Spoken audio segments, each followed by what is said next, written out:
दिनै से बैसाग रंजालि बैसागु हादोरसा नाङैनो रंजालि बैसागुआ रंजा बाजा थासारि सेथि बैसागुआव गेदेर गोलावखौ सिबिनानै बोर लायो देरसिननि आथिं हमनानै खुलुमनाय सिबिनायजों लोगोसे दुइसिननो अननाय आरो बोर सास्रिनाय जायो।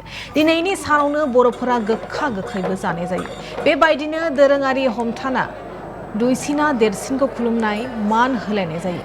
आरो दिनै से बैसाग रंजालि बैसागु हादोरसा नाङैनो रंजालि बैसागुनि रंजा बाजा थासारि नुनो मोन्दों। दिनै सेथि बैसागुनि दिनाव गेदेर गोलावखौ सिबिनानै बोर लायो देरसिननो आथिं हमनानै खुलुमनाय सिबिनायजों लोगोसे दुइसिननो अननाय आरो बोर सास्रिनाय जायो।